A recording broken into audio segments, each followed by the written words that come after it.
¿Qué tienen en común la crisis alimentaria, los conflictos geopolíticos y las estrategias de control de natalidad en los países en desarrollo? Es posible que esto esté relacionado con un documento secreto de los años 70 que definió la política global de los Estados Unidos. En 1974, Henry Kissinger firmó un informe que muchos consideran uno de los planes más fríos y calculadores para influir en la demografía mundial, el Memorando de Estudio de Seguridad Nacional 200, o simplemente NSSM 200.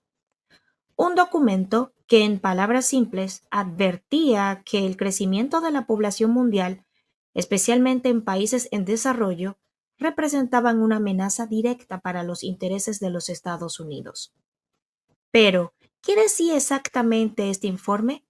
¿Fue realmente un intento de proteger la seguridad nacional o escondía intenciones más siniestras?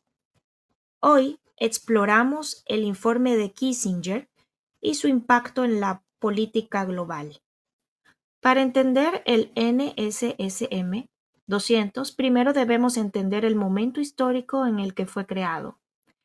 Era 1974. Estados Unidos estaba saliendo de la guerra de Vietnam, la crisis del petróleo había sacudido la economía global y la Guerra Fría seguía en su punto más tenso.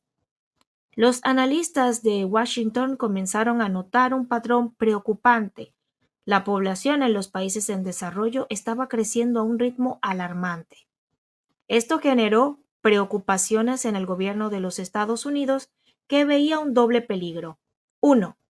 Más población significaba más consumo de recursos como alimentos, agua y petróleo, afectando los intereses económicos de los Estados Unidos. 2. El crecimiento poblacional en el tercer mundo podía causar inestabilidad política, dando lugar a gobiernos que podrían alinearse con la URSS o rechazar el dominio estadounidense. Bajo estas premisas, Henry Kissinger, entonces asesor de la Seguridad Nacional de Nixon, ordenó la creación del NSSM 200, un informe que debía analizar el impacto del crecimiento poblacional en la seguridad nacional de Estados Unidos. El documento titulado Implicaciones del crecimiento poblacional mundial para la seguridad y los intereses de Estados Unidos fue desclasificado en 1989, revelando información impactante. ¿Qué decía exactamente? 1. Explosión demográfica en países en desarrollo ponía en riesgo la estabilidad política y económica del mundo. 2.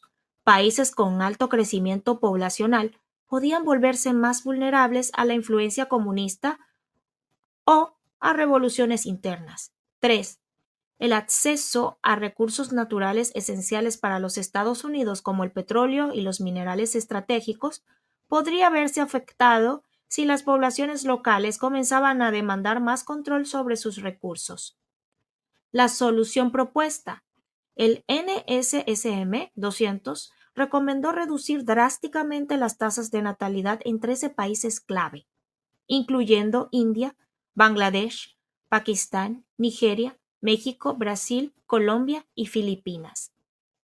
Para lograrlo, el informe sugirió usar programas de planificación familiar, educación y acceso a anticonceptivos.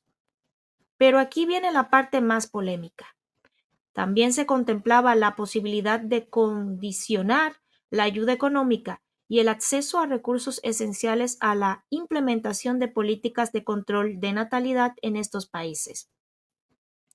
El NSSM 200 no fue solo un documento teórico. Sus recomendaciones se aplicaron de diversas formas en las décadas siguientes. En India, durante los años 70, millones de hombres y mujeres fueron sometidos a esterilizaciones forzadas en campañas financiadas por Estados Unidos y el Banco Mundial. En China, el gobierno adoptó la política del hijo único, con la excusa de controlar el crecimiento poblacional. En países de América Latina y África, las políticas de planificación familiar fueron impulsadas con fuertes incentivos financieros.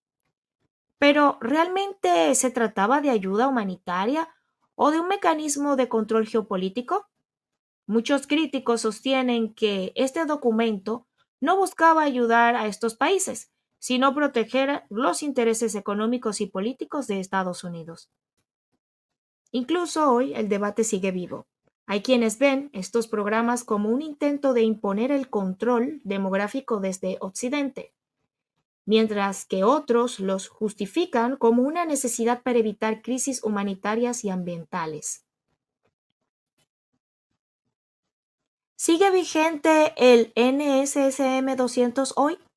A pesar de haber sido elaborado hace más de 50 años, muchas de las ideas de este documento siguen presentes en la política global actual. Las Naciones Unidas y el Banco Mundial continúan promoviendo programas de reducción de natalidad en países en desarrollo. Grandes corporaciones tecnológicas y farmacéuticas financian campañas para el control de la fertilidad. La crisis climática ha reavivado el debate sobre el impacto del crecimiento poblacional en el planeta. La gran pregunta es, ¿se trata de una política necesaria para la estabilidad mundial o de un plan cubierto de control poblacional? A lo largo de la historia, los gobiernos han tratado de influir en la demografía con diferentes justificaciones. Algunos lo ven como una estrategia de desarrollo, otros como una forma de control, pero una cosa es clara. El NSSM 200 cambió la forma en la que el mundo aborda el crecimiento poblacional. ¿Qué opinas tú? ¿Fue un informe realista o un intento de manipular el destino de millones de personas? Déjanos tu comentario y suscríbete para más contenido sobre los documentos desclasificados que han cambiado la historia.